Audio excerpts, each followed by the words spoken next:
Peas, beans, and clover are among the 18,000 species in the pea family. Most species in this family, including these three, are known as nitrogen fixers. They increase the level of nitrogen in the soil, which plants need to produce protein so they can grow, and chlorophyll so they can photosynthesize. One way to use this in the garden is to interplant nitrogen fixers with other plants that need a lot of nitrogen. Or you could plant a nitrogen-fixing cover crop like clover for fertile soil next year. Okay, this can be useful, but doesn't nitrogen fertilizer do the same thing but more conveniently?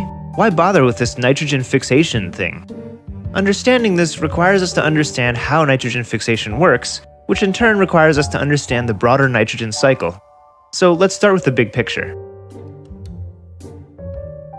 Nitrogen makes up 78% of the Earth's atmosphere by volume. But most of this nitrogen takes the form of two nitrogen atoms strongly bonded together, which isn't very reactive and is useless to plants. For it to become plant available, we need the help of bacteria.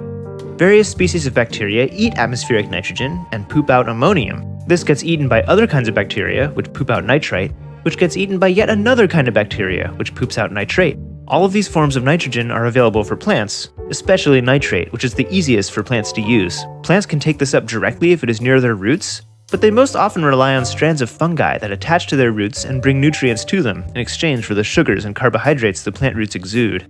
Dead plant material is also rich in nitrogen and gets brought down with the help of worms, whose poop is a delicacy among nitrifying bacteria.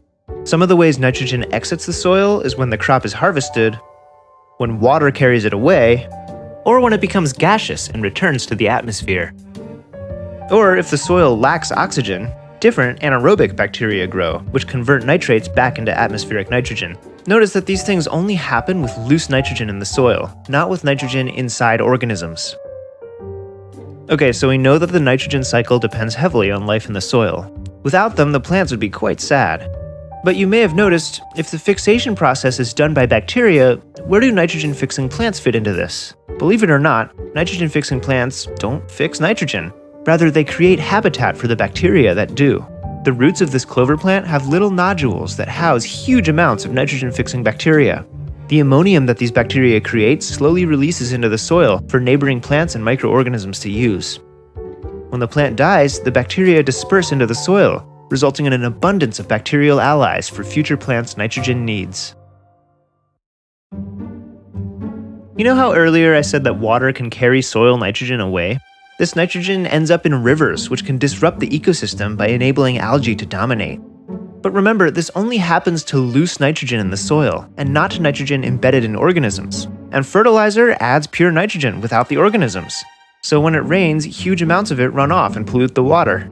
Loose nitrogen molecules are also much more prone to volatilization, releasing huge amounts of nitrous oxide, a potent greenhouse gas, into the atmosphere. But that's not all. Such quantities of pure nitrogen irritate earthworms, which end up dying or leaving. It disrupts the helpful fungus on plant roots and changes the soil pH, making it inhospitable to bacteria. In short, it kills the soil. When the nitrogen all gets used up or washes away, the organisms aren't there to help the plants get more, so now you have to add more fertilizer, which worsens the problem. And these organisms did much more than just supply nitrogen. The root fungi also brought up important minerals for the plants. And now that they're gone, mineral fertilizer must also be used. Instead of working with this self-sustaining web of organisms freely sharing nutrients, we have to spend more money to add loads of fertilizer to dead soil, poisoning the water and contributing to climate change.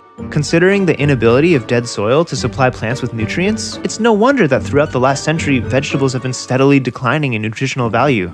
Healthy food requires healthy soil.